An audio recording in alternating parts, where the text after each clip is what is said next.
Bom dia, graça e paz, minhas irmãs. Hoje é nossa aula, última aula do mês de outubro. Nós estamos fazendo pelo Zoom, com algumas irmãs da classe participando. E também essa aula será gravada e depois disponibilizada no canal. Então, se você está aqui com a gente online, ou se você vai assistir, está assistindo depois, quero orar, agradecer a Deus pela sua vida, pelas nossas vidas, colocarmos nossas vidas diante de Deus. Seja já com a sua Bíblia e vamos então fazer uma breve oração para iniciar o nosso estudo de hoje, concluindo 2 Tessalonicenses no capítulo 3. Então hoje nós encerramos o estudo desta carta de Paulo aos Tessalonicenses. Oremos. Querido Deus e Pai, o nosso coração está grato a Deus porque o Senhor nos deu mais um dia de vida, Pai. Obrigada, Senhor, porque podemos viver, podemos experimentar do Teu amor, da Tua graça sobre a nossa vida. Ó Deus, abençoe cada uma das minhas irmãs, irmãos, que porventura estejam acompanhando essa aula nesse momento, ó Deus. Que a Tua palavra alcance morada no nosso coração. Ajuda-nos, ó Deus, a retermos aquilo que é bom, colocarmos em prática, ó Deus, no nosso dia a dia. Muito obrigada, Senhor, pelo Teu carinho, pelo cuidado que o Senhor tem tido conosco. Obrigada pela Tua palavra chegar até nós nesse dia. Nós te agradecemos e te louvamos em nome de Jesus. Amém. Muito bem. Então, nós vamos abrir as nossas Bíblias em 2 Tessalonicenses, capítulo 3. 2 Tessalonicenses, capítulo 3. Vamos ver, então, os primeiros versículos que falam sobre o pedido de Paulo por uma oração. Paulo pediu oração. Ele pediu uma oração aos Tessalonicenses. Vamos ler, então, os primeiros 5 versículos. 2 Tessalonicenses, capítulo 3, do 1 ao 5. Diz assim a palavra de Deus. Finalmente, irmãos, orai por nós, para que a palavra do Senhor se propague e seja glorificada, como também está acontecendo entre vós. E para que sejamos livres dos homens perversos e maus, porque a fé não é de todos. Todavia, o Senhor é fiel, ele vos confirmará e guardará do maligno. Nós também temos confiança em vós no Senhor, de que não só estáis praticando as coisas que vos ordenamos, como também continuareis a fazê-las. Ora, o Senhor conduza o vosso coração ao amor de Deus e à constância de Cristo. Então, nesses primeiros versículos, Paulo, ele pede que os tessalonicenses estejam orando por eles, né? Ele fala, orai por nós, porque como nós vimos nos primeiros capítulos, ele não estava sozinho, ele cita os irmãos Silvano ou Silas, né? E Timóteo, que o estavam acompanhando nessa obra missionária. Inclusive, ele escreve essas cartas aos Tessalonicenses em resposta a uma viagem que Timóteo fez até lá, a cidade de Tessalônica, e traz então notícias desses irmãos, e Paulo escreve então essas cartas de agradecimento pela vida deles e também de correção de alguns aspectos que os irmãos estavam ali tendo alguma dificuldade e estavam sofrendo alguns falsos ensinos a respeito da volta e do dia do Senhor Jesus. Então, o que Paulo pede nessa oração, né? Isso é muito, assim, interessante.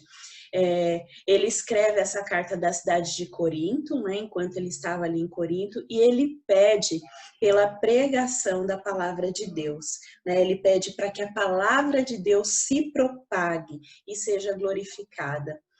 Como é bonito ver esse pedido de oração de Paulo, em que ele não pede só por si, pelas suas necessidades pessoais ou particulares, mas ele entende o propósito da vida dele nessa terra. Então ele pede, como um apóstolo, como um missionário, ele pede para que a palavra de Deus continue se propagando, né, e que ela seja glorificada.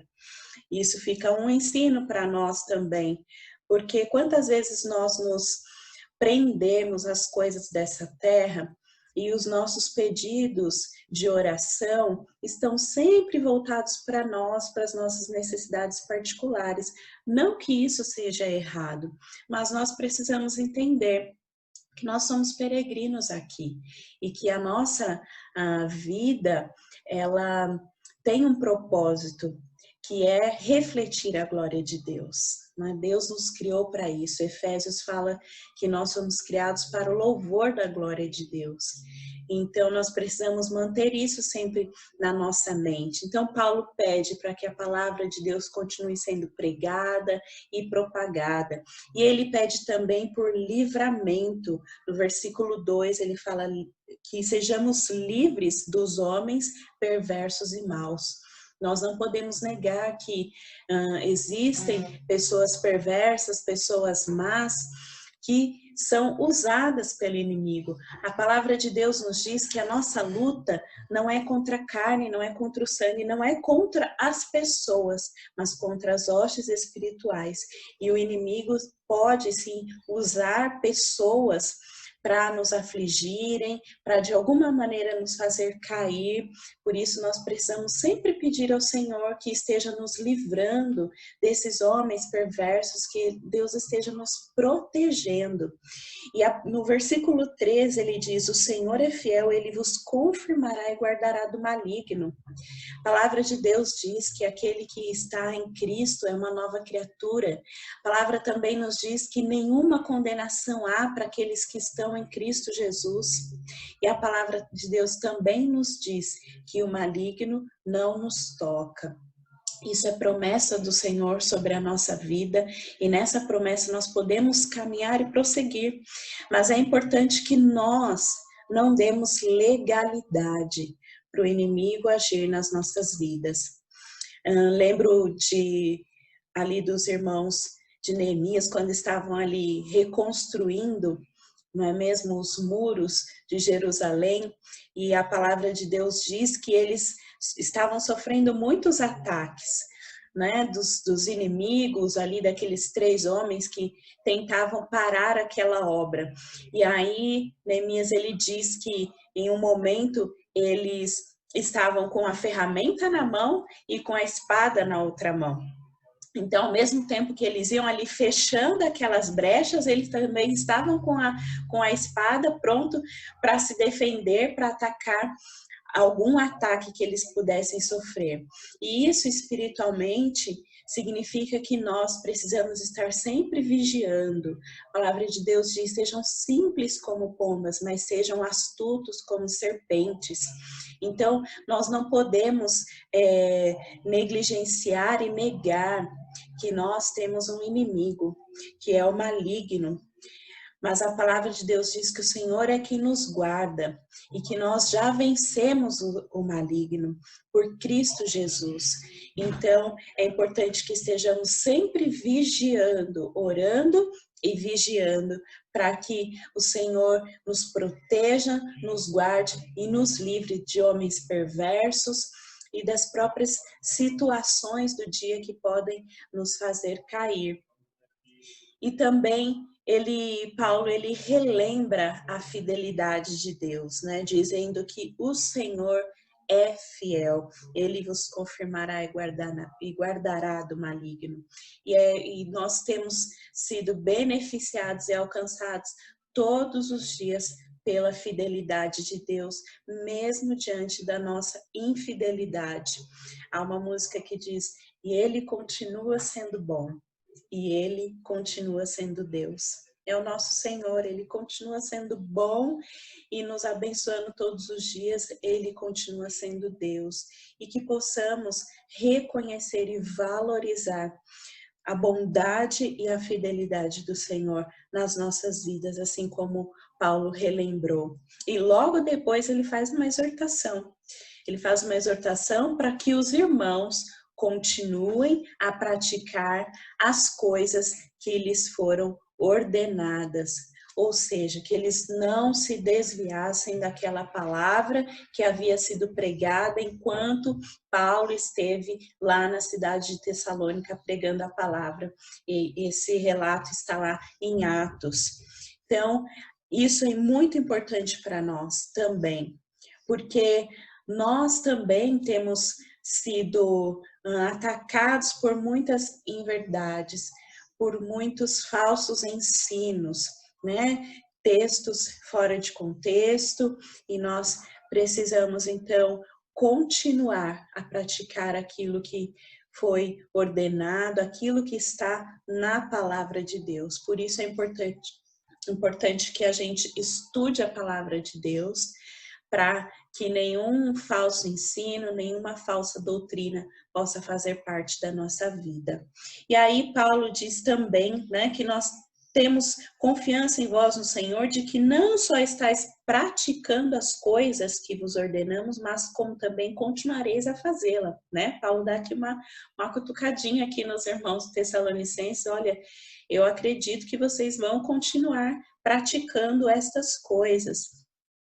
Mas aqui é importante nós fazermos uma ressalva, né? Paulo fala bastante da prática, de uma vida prática.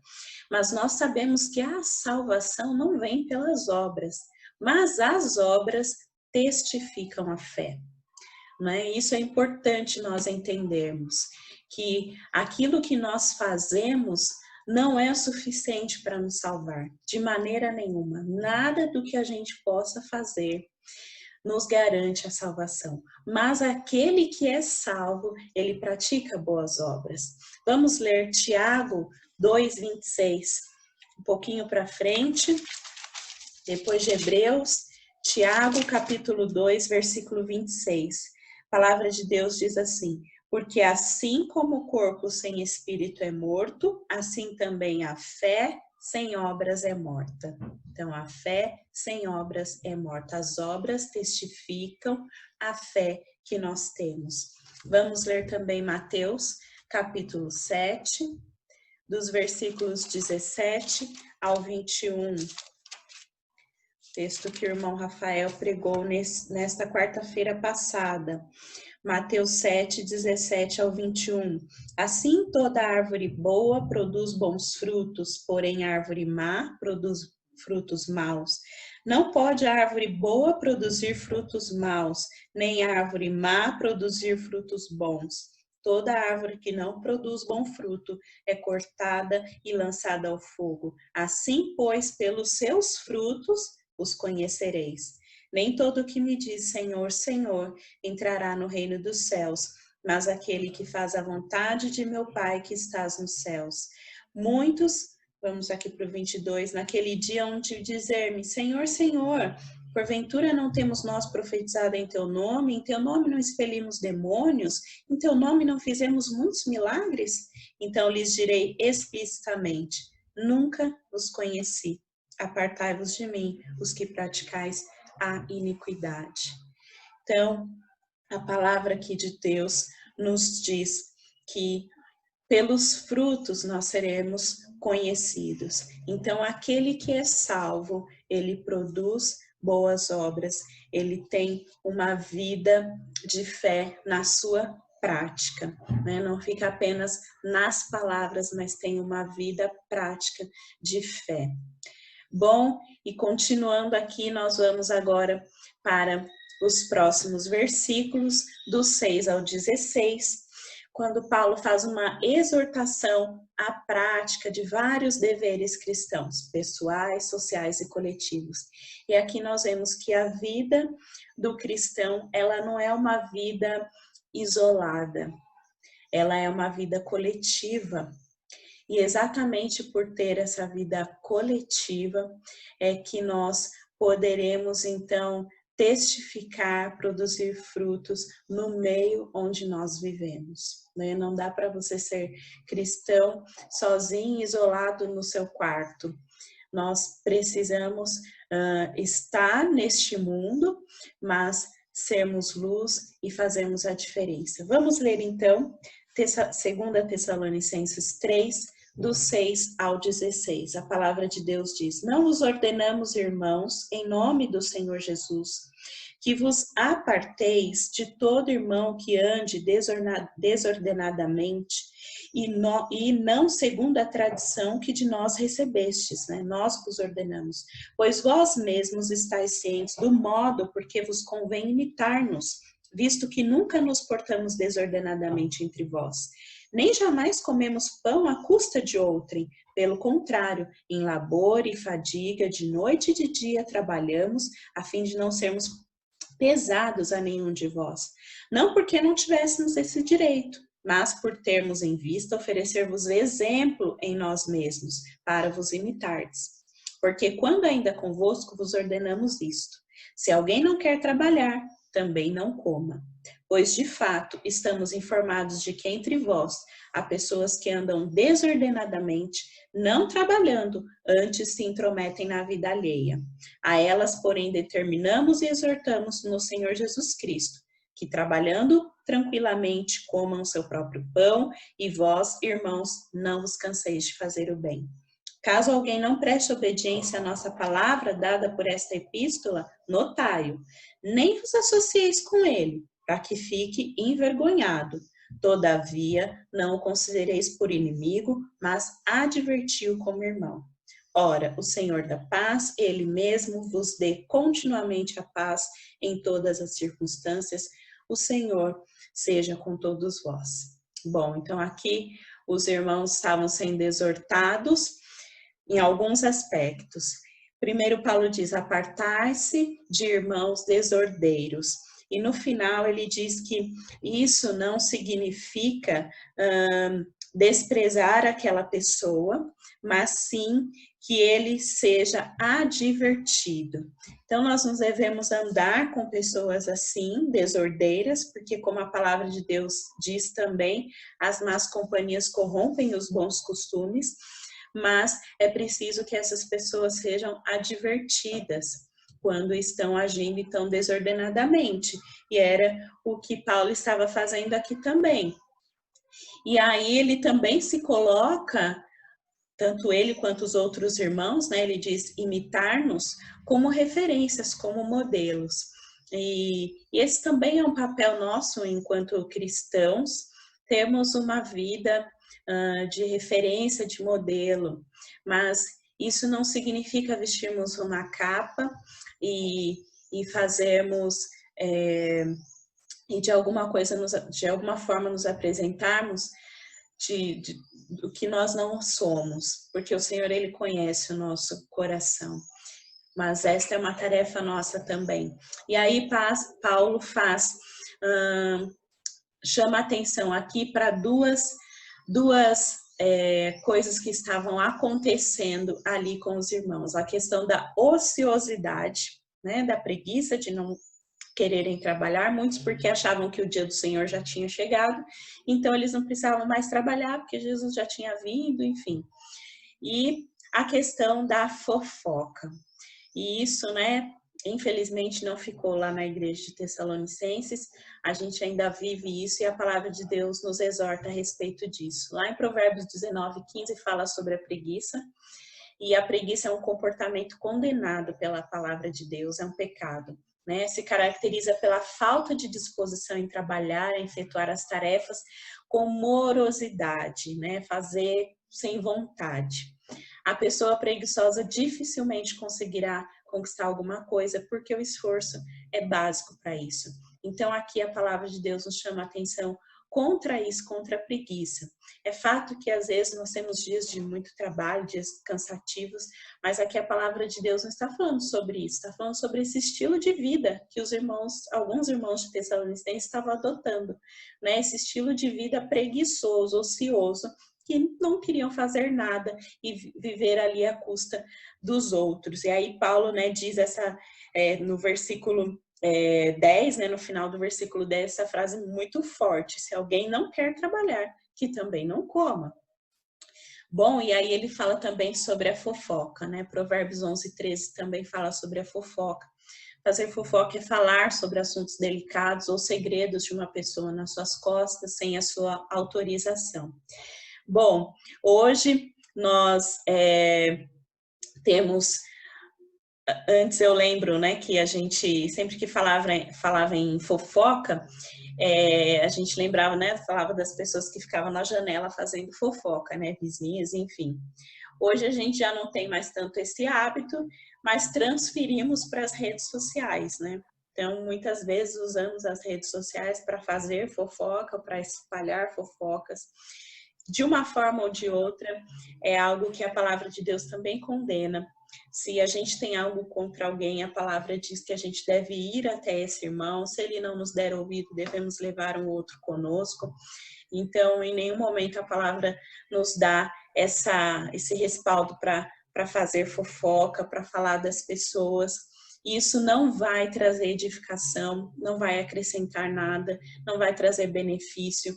E o povo de Deus deve ser um povo visto pelo amor, que testemunha o amor, e fazer fofoca não é um ato de amor, pelo contrário, porque não vai trazer edificação e benefício para ninguém, nem para quem faz, nem para a pessoa que está sendo ali o assunto, né, da fofoca. E isso a gente precisa ter muito cuidado e evitar, não praticar na nossa vida.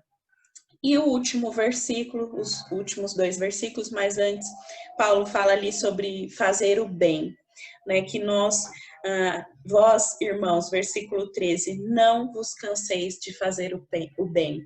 Em Gálatas 6:9 fala sobre isso também, né? Não nos cansemos de fazer o bem. Então, você que está, né, como ele, no contexto aqui, você que está trabalhando, não se canse, continue fazendo isso, porque isso é bom, né? Não vá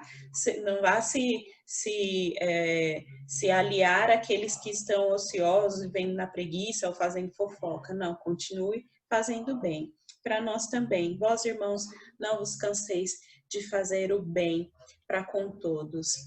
E aí sim, os últimos 2 versículos que trazem a saudação final e a bênção. Vamos ler? A saudação é de próprio punho. Paulo, e este é o sinal em cada epístola, assim é que eu assino. A graça de nosso Senhor Jesus Cristo seja com todos vós.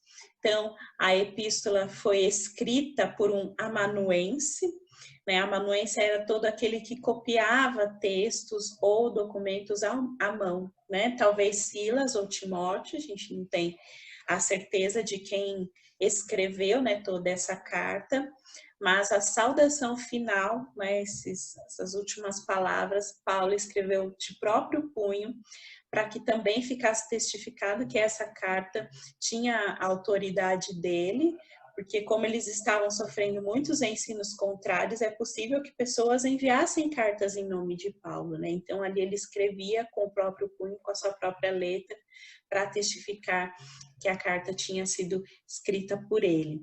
E a conclusão da carta é com graça, né? Na verdade, no versículo 16 ele fala sobre paz e depois termina com graça, como era costume de Paulo.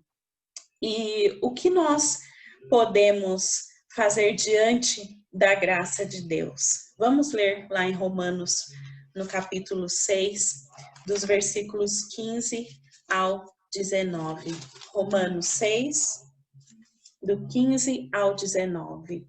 Já que nós recebemos a graça de Deus, o que fazemos então com esta graça? Romanos 6, do 15 ao 19. A lei, a escravidão e a graça. E daí? Havemos de pecar porque não estamos debaixo da lei sim da graça? De modo nenhum. Não sabeis que daquele a quem vos ofereceis como servos para obediência, desse mesmo a quem obedeceis sois servos? Seja do pecado para a morte ou da obediência para a justiça? Mas graças a Deus, porque outrora escravos do pecado, contudo viestes a obedecer de coração a forma de doutrina a que fostes entregues. E uma vez libertados do pecado, fostes feitos servos da justiça.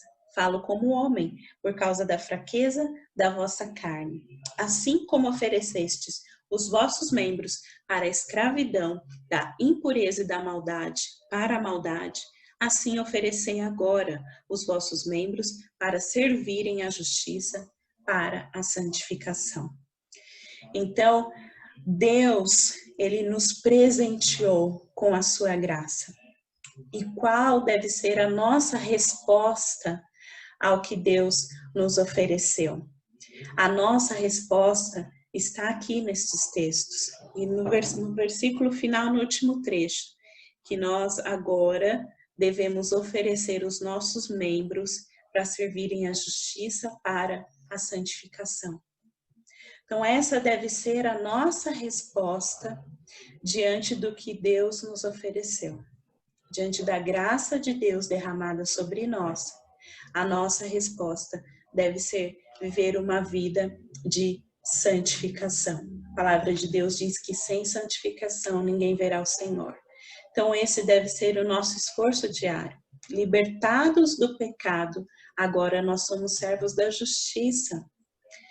E de um Deus que é santo e que diz: sede santos como eu também sou. Então, esse é o nosso desafio diário. E Paulo termina, então, essa carta trazendo essa referência à graça de Deus. E aqui, e em Romanos, ele fala também como nós devemos responder a essa graça que tem nos sido oferecida constantemente por Deus, através de Cristo Jesus, que morreu por nós. E esse amor deve nos constranger ao ponto de nós olharmos para nós, para a nossa vida de pecado e dizer: Senhor, eu não quero isso. É certo que Paulo também disse: o bem que eu quero fazer, esse eu não faço, mas o mal que está em mim, esse sim eu faço. E há uma luta da nossa carne contra o Espírito. A palavra de Deus diz que a carne milita contra o Espírito de Deus. Por isso devemos alimentar o nosso espírito diariamente, constantemente, para que assim nós tenhamos uma vida de santidade pelo Espírito de Deus que habita em nós. O Espírito de Deus habita em nós e ele nos capacita para vivermos uma vida de santidade. Mas nós precisamos buscar na palavra de Deus, buscar uma vida de comunhão, de oração, né? Resistirmos à preguiça, né? Muitas vezes de parar um tempo para ler, para meditar, né? Vencermos o nosso eu, que sempre, né? Nossa carne sempre vai pender ali para as obras da carne, como diz lá em Gálatas, mas o fruto do Espírito, ele é amor, ele é bondade, é longanimidade, é mansidão, é domínio próprio, é amor. E é então por esse Espírito e pela vida no Espírito que nós precisamos viver. É fácil? Não é fácil. Nós vivemos num mundo não é corrompido, nossa natureza é corrompida, mas em Deus é possível. E por isso nós precisamos buscar sempre nele. Hoje nós concluímos, então, o estudo desta carta de Paulo aos Tessalonicenses e que muito pode nos ensinar, muito pode trazer, acrescentar à nossa vida, para que nós busquemos ao Senhor e para que nós tenhamos esta vida livre, que possamos gozar da liberdade de Cristo e viver pela graça e com a graça de Deus. Agradeço pela vida de vocês que estiveram aqui online, por aqueles que estão assistindo também. E lembro a vocês que no próximo mês de novembro nós estudaremos as cartas de Paulo a Timóteo. Até agora estudamos cartas de Paulo que foram dirigidas a igrejas, e agora vamos estudar então estas duas cartas que Paulo encaminhou para Timóteo, né, que tinha sido seu companheiro ali, missionário, e agora como pastor de uma igreja, então precisava ali também dos conselhos de Paulo. Talvez você pense, então não é para mim, né? Não sou pastor, então não é para mim. Não, pelo contrário, a palavra de Deus, ela é viva, ela é eficaz e ela serve para todos nós. Então, nós vamos estudar em novembro essas cartas de Paulo a Timóteo. Espero que a palavra de Deus tenha falado ao seu coração e que ele complete essa palavra na sua vida e na minha vida, e que assim possamos caminhar na nossa vida cristã, em nome de Jesus. Agradeço então pela vida de vocês, que Deus abençoe e tenha um ótimo domingo.